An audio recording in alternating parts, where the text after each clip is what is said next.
Trade താരിഫുമായി ബന്ധപ്പെട്ട് വ്യക്തതയില്ലാത്ത നിർദ്ദേശങ്ങൾ American പ്രസിഡന്റിന്റെ സൈഡിൽ നിന്നും വരുന്നതുകൊണ്ട് കഴിഞ്ഞ ദിവസം അമേരിക്കൻ മാർക്കറ്റ് ഏറെക്കുറെ ഫ്ലാറ്റായിരുന്നു. S&P 0.07% ഇടിഞ്ഞപ്പോൾ നാസ്ഡാക്ക് 0.03% ഉയരുകയും ഡോ ജോൺസ് 0.37% ഉയരുകയും ചെയ്തു. താരിഫുകൾ ഏർപ്പെടുത്തുന്നതിനുള്ള തീയതി ജൂലൈ 9 നിന്നും ഓഗസ്റ്റ് 1 മാറ്റിയെങ്കിലും ഇത് ഒരു ഫിക്സഡ് ഡേറ്റ് അല്ല എന്ന് അമേരിക്കൻ പ്രസിഡന്റ് സൂചന നൽകി. കൂടാതെ കോപ്പർ ഇമ്പോർട്ടിന് മുകളിൽ 50% താരിഫ് ഉടനടി ഏർപ്പെടുത്തുകയും ചെയ്തു. അതോടൊപ്പം ജപ്പാൻ, സൗത്ത് കൊറിയ തുടങ്ങിയ പ്രധാന ഇക്കോണമികൾക്ക് മുകളിൽ പുതിയ ടാക്സ് സിസ്റ്റം അല്ലെങ്കിൽ ഇക്കോണമികൾക്ക് മുകളിലും ഇമ്പോർട്ട് താരിഫ് അമേരിക്കൻ പ്രസിഡന്റ് ഏർപ്പെടുത്തിയിട്ടുണ്ട്. 14 രാജ്യങ്ങളെയാണ് പുതിയ ഇമ്പോർട്ട് താരിഫിൽ ഉൾപ്പെടുത്തിയിരിക്കുന്നത്. ഓഗസ്റ്റ് 1 മുതലായിരിക്കും ഈ ഇമ്പോർട്ട് താരിഫ് വരിക. ഈ ഒരു അപ്ഡേറ്റ് വന്നതിന് കുറച്ച് മണിക്കൂറുകൾക്ക് ശേഷം കോപ്പർ ഇമ്പോർട്ടിന് മുകളിൽ 50% താരിഫ് കൂടി ഏർപ്പെടുത്തിയത് ഗ്ലോബൽ മാർക്കറ്റിനെ ആകമാനം അൺസർട്ടനിറ്റി എന്ന അവസ്ഥയിലേക്ക് എത്തിച്ചിട്ടുണ്ട്. കഴിഞ്ഞ ട്രേഡിംഗ് സെഷനിൽ ഇന്ത്യൻ മാർക്കറ്റ് ഡീസൻറ്റ് പെർഫോമൻസ് കാഴ്ചവെച്ചു. പ്രത്യേകിച്ചും ഇന്ത്യൻ മാർക്കറ്റിൽ അവസാന ഒരു മണിക്കൂറിൽ മികച്ച ബൈയിങ് മൊമെൻറ്റം വരികയും മാർക്കറ്റിൽ ഒരു റേഞ്ച് ബൗണ്ട് ബ്രേക്കൗട്ട് കാണാൻ സാധിക്കുകയും ചെയ്തു. കഴിഞ്ഞ ട്രേഡിംഗ് സെഷനിൽ ഇന്ത്യൻ മാർക്കറ്റ് അതിൻ്റെ ഒരു പ്രധാന റെസിസ്റ്റൻസ് ആയ 25,500 മുകളിൽ 25,522 ക്ലോസിംഗ് നൽകിയത്. ഇന്നത്തെ ദിവസവും 25,500 മുകളിൽ മാർക്കറ്റ് സസ്റ്റെയിൻ ചെയ്യുകയാണെങ്കിൽ ഫർദർ അപ്സൈഡ് മൊമെൻറ്റം പ്രതീക്ഷിക്കാം. അടുത്ത പ്രധാന ഹഡിലായി പ്രവർത്തിക്കുക 25,700-750 എന്ന സോണാണ്. 25,425 മാർക്കറ്റിൻ്റെ പ്രധാന സപ്പോർട്ടായി പ്രവർത്തിക്കുകയും ചെയ്യും. ഇനി ഇന്നത്തെ ട്രേഡിംഗ് സെഷനിൽ സ്റ്റോക്ക് സ്പെസിഫിക് ആക്ഷൻ വരാൻ സാധ്യതയുള്ള ചില പ്രധാനപ്പെട്ട സ്റ്റോക്കുകളിലേക്ക് കടക്കാം. ഒന്നാമത്തേത് ഗുജറാത്ത് പിപ്പാവാവ്. ഗുജറാത്ത് പിപ്പാവാവ് എന്ന കമ്പനിയുടെ ക്വാർട്ടർലി ബിസിനസ് അപ്ഡേറ്റ് പുറത്തു വന്നിട്ടുണ്ട്.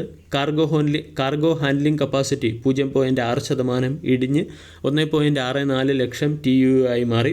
അതേസമയം bulk cargo handling capacity 0.55 million metric ടണ്ണായി ഉയരുകയും liquid cargo handling capacity 0.34 million metric ടണ്ണിൽ നിന്നും 0.41 മില്യൺ മെട്രിക് ടണ്ണായി ഉയരുകയും ചെയ്തു.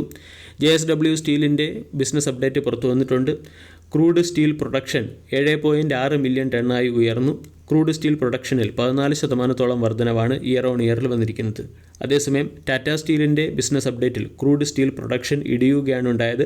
5.26 മില്യൺ ടണ്ണായി ക്രൂഡ് സ്റ്റീൽ പ്രൊഡക്ഷൻ ഇടിഞ്ഞു.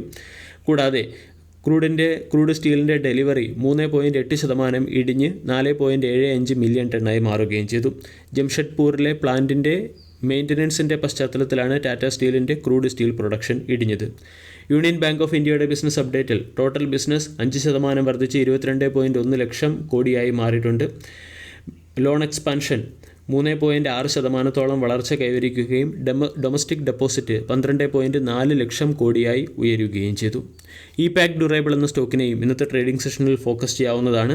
വാഷിംഗ് മെഷീൻ്റെ കൊമേഴ്ഷ്യൽ പ്രൊഡക്ഷൻ ആരംഭിക്കുന്നതിന് വേണ്ടി കമ്പനി ആന്ധ്രാപ്രദേശിൽ ഒരു പുതിയ പ്ലാന്റ് ആരംഭിച്ചിട്ടുണ്ട്. CMAC എന്ന കമ്പനിക്ക് ONGCയുടെ സൈഡിൽ നിന്നും ഓഫ് ഷോർ റിപ്പയർമെൻറ്റുമായി ബന്ധപ്പെട്ട് 39 കോടി രൂപയുടെ കോൺട്രാക്റ്റ് ലഭിച്ചതിൻ്റെ പശ്ചാത്തലത്തിൽ CMAC എന്ന സ്റ്റോക്കിനെ ഫോക്കസ് ചെയ്യാവുന്നതാണ്. ഡിക്സൺ ടെക്നോളജി എന്ന കമ്പനി ലൈറ്റേനിയം ടെക്നോളജിയിൽ പാർട്ണർഷിപ്പിന് വേണ്ടി സിഗ്നിഫൈ ഇന്നൊവേഷൻ എന്ന കമ്പനിയുമായി ചേർന്ന് 50:50 എന്ന റേഷ്യോയിൽ ഒരു ജോയിൻറ്റ് വെഞ്ചർ കമ്പനി ആരംഭിച്ചിട്ടുണ്ട്. സിഗ്നേച്ചർ ഗ്ലോബൽ എന്ന കമ്പനിയുടെ ബിസിനസ് അപ്ഡേറ്റ് പുറത്തു വന്നിട്ടുണ്ട്. പ്രീസെയിൽ 15% ഇയർ ഓൺ ഇയറിൽ ഇടിഞ്ഞ് 2,640 കോടിയായി മാറിയിട്ടുണ്ട്.